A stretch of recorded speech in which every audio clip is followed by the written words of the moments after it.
What's good, people? What's up? It's me, L Teddy 27, and I am back. And we're here for another review. This is going to be our review for Camp Getaway. This is season 1. This is episode 7. It is called Till Camp Do Us Part.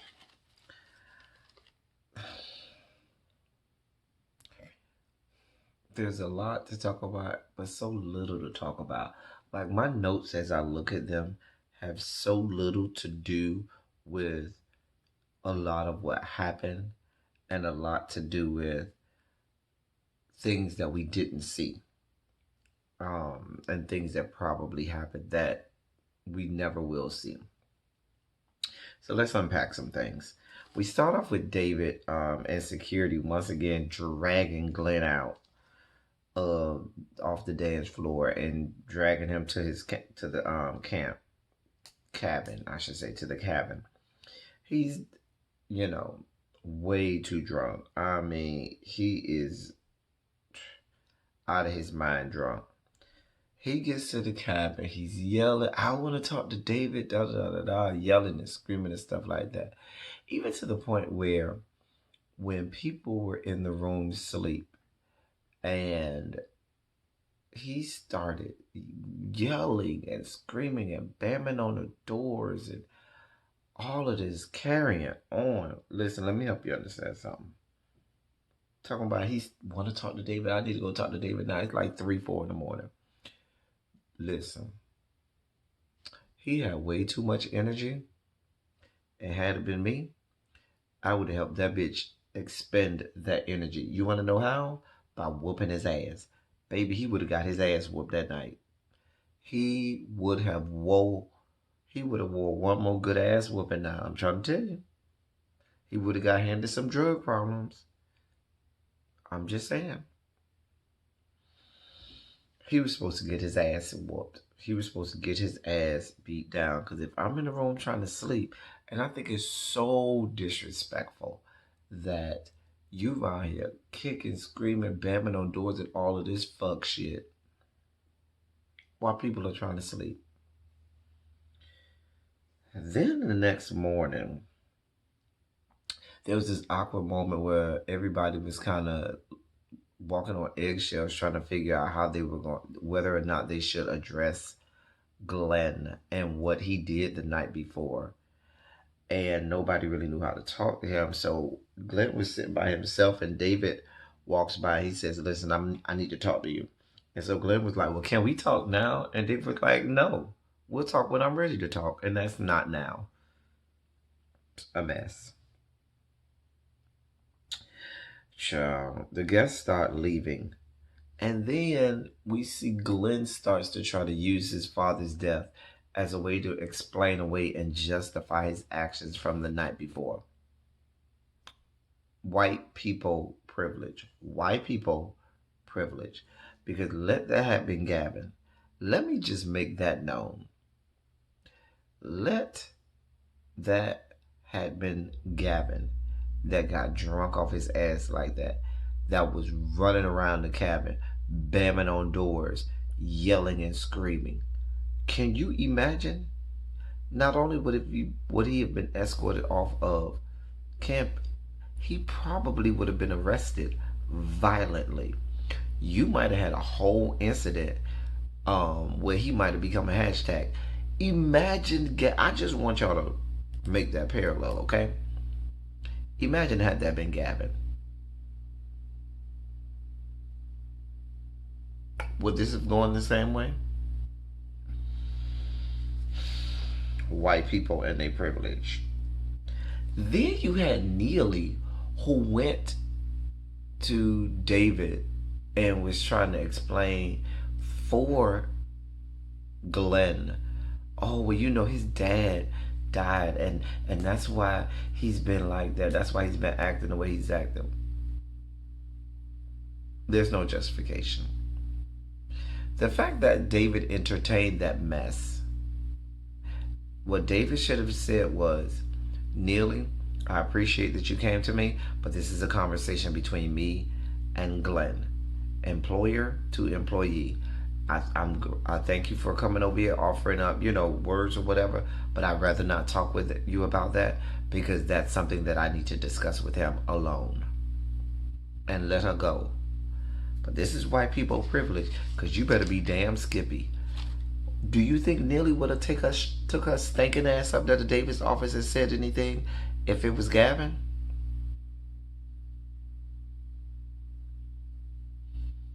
Let's say Gavin had his father die, or his mom died, or his father or somebody close to him died, and he was feeling some kind of way, and he got drunk and started running through the cabin, banging on doors violently, yelling and screaming. Do you really think any of the people there, descended from the Caucasus Mountains, would be over there telling David why he shouldn't be firing Gavin? I'm just going down that road with y'all. White people and their privilege. A mess. David then asks, so then the week goes by. David asks Glenn to come in early so that he can talk with him. And we know that he needs to talk with him about, everything that's going on. David then talks to Glenn, and he tells Glenn that normally I would fire somebody for this, but I'm going to keep you around because of the conversation that I had with Neely. White people and their privilege. I just want to come on now. Clearly, he should not have been brought back. I mean, the fact that you show restraint by not having him removed from camp that night and let him stay there the rest of the weekend was enough. What should have happened was you should have said, your services are no longer needed here. Thank you for coming. Please drive safely. Matter of fact, I wouldn't even have had him come. I would have told him on the phone, hey boo, don't worry about coming this week.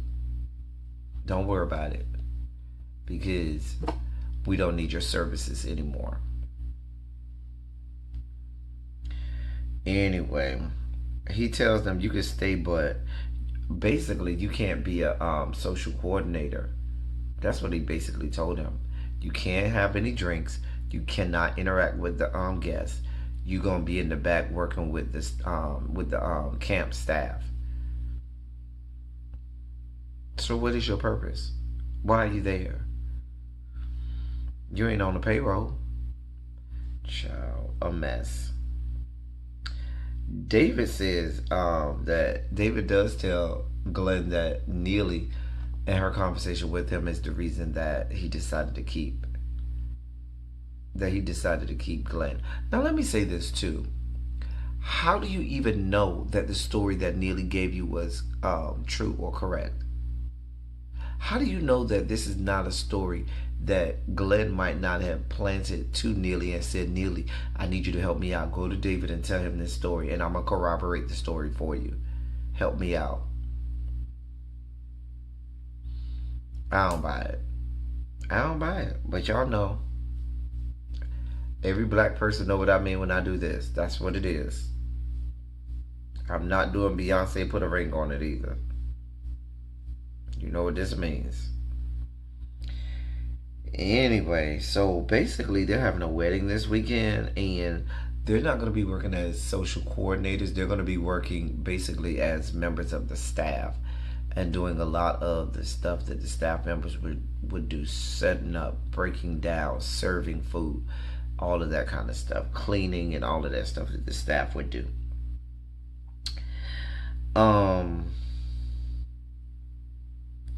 There's this point where Niall and Monica had to serve food, and instead of doing your damn job, you over here trying to watch and go behind Monica to see what she's doing, trying to say, oh yeah, I don't feel like this black woman is working hard enough.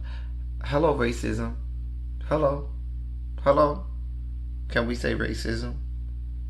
Because this white, privileged white man is telling this black woman, I don't feel like you working hard enough.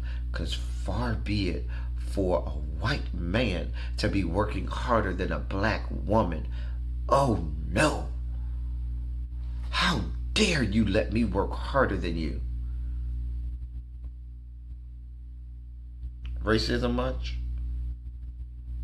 This is 2020, not 1820 now. Get your life in order.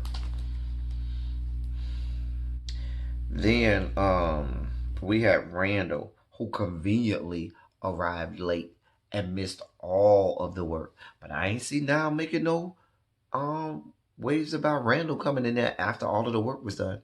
I ain't hear now say nothing. Nothing. Mm. Hmm. Anyway, so then they were in one of the little tents and stuff like that. And Adam starts to talk about that he does want to get more serious with Sophia, and he talks to some of the other social coordinators. I think it was Neely, Monica, Gavin, and Glenn. And so, a long story short, an argument ensued between Neely and Monica. And what I wrote down is, I wrote that I can't help but feel that there's a lot more to this argument that we didn't get to see that might have helped understand why Neely felt the way she did and why Monica felt the way she did. Because there's a whole lot of edit. You could tell there was a lot of editing done here, and editing can go a long way to paint people in certain lights.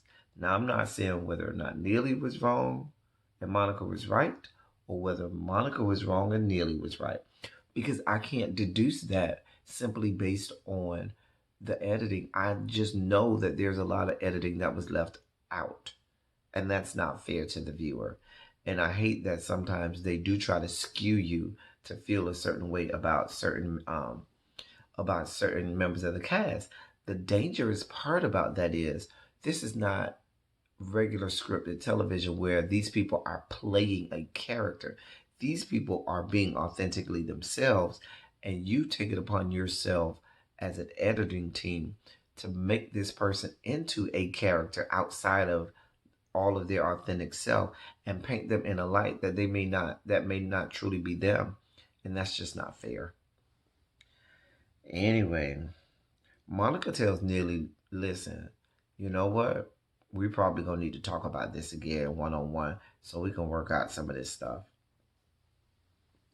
And right then and there, you could tell Neely was not okay with even trying to talk to Monica. You could tell she probably didn't want to talk to Monica at all, and that we'll get to that in a little bit. The next day was the wedding day. It went, they did all of this stuff they did. Everybody was putting in work except for privileged ass Randall, who gets on my nerves. But I ain't here now saying nothing about Randall, who was avoiding work at all costs. He ain't see nothing about her. But you got a problem with Monica. Racist much? Anyway, um, now was on shit duty again, which he should have been on because he ain't shit. So good that you got to pick up shit because you ain't shit. Anyway, that night, Adam and Sophia, they go out and they, have this little moment and they kind of like make it official that they're gonna be dating or whatever. And so that they had that little moment there. And then later that night, before they had to go to some other event, Monica asks Neely if they can go and have the talk now. Neely was like, not right now, maybe later. And I kind of understood Monica because I felt like you could tell from before Neely didn't want to talk to Monica at all. And Neely wanted to push it off. She said, well, maybe after the event. And you know how this is going to go over. And she's going to keep pushing it and pushing it and pushing it and pushing it and never get down to the having that conversation and continue to have this dissonance between them. And Monica wanted to, settle all that right then, and she didn't. I understand to a certain degree if Nelly said, well, I'm not comfortable with talking about it right now. But I felt like you could tell from the first time Monica said we might need to talk about this, that she was never going to want to talk about it. She was going to keep pushing it off. So I understood Monica from that regard. But once again, the people at the editing table decided that we should not be privy to the fullness of this conversation. So we never got it. We never got this conversation like we should have. We never got to really see why Neely was so felt the way that she felt because she seemed angered, why Monica felt the way that she felt, and she seems just as angry.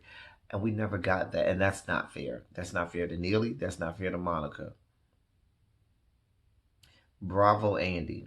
What also is not fair, that you have people on this show that I can tell they don't know it, but there is some blatant racism. Now, are they truly racist, or is this how you all are editing all of this? Inquiring minds want to know, Bravo, Andy. Inquiring minds want to know. Bravo, Andy, we already know you've proved to us in the past that you ain't shit. So, Then we end up with Adam and Sophia's storyline. So Adam feels that Sophia is disrespecting him, which I understand because Sophia has this thing about flirting with Gavin. And perhaps if you and Adam were more solidified in your relationship, had been together a lot longer where Adam knows that you here for him, it wouldn't be that way. But this the beginning, boo. And in the beginning of y'all starting to talk to each other or date or whatnot, the other person don't want to see you over here flirting with somebody else, because that would make anybody self-conscious and have insecurities. I don't care who you are. We just starting to get to know each other, and you over here flirting with the next person. You don't believe that shit? If you're doing it right now, and we barely started anything, what it's going to be like when we done been together for a few years and you feel like you got me? A mess. They need to communicate. They need to communicate on what is and is not tolerated, what they will and will not put up with, okay? I mean, you always want to know what someone does and does not like. And I can tell you right now, a man is never going to be okay with his girlfriend telling another man, hey, babe, what's up? No. Not this early on. But we'll see. Because Dr. Monica, she turned into Dr. Monica. Then Dr. Monica tried to, play mediator and tried to see if she could work this out. And we'll see if she can. It kind of went off from there. And we, I guess maybe next week we'll see what the resolution was. But it was just a lot of fuckery this episode with regard to the editing and with regard to a lot. At this point, I don't even know that I can even discuss Niall anymore, because his racist white privilege, just oozes out of his pores every time I see him on screen. And then the whole Monica Neely thing, I think that we were robbed of what truly is going on by editing and directing. That's just how I feel. Anyway, so I don't think, and with that being said, I don't think we can take stock in truly how we feel about either one of them. That's all I got. Until next week's episode, I am LTeddy27, and I will be back. I'll be right here. Thank y'all for coming. Y'all drive safely.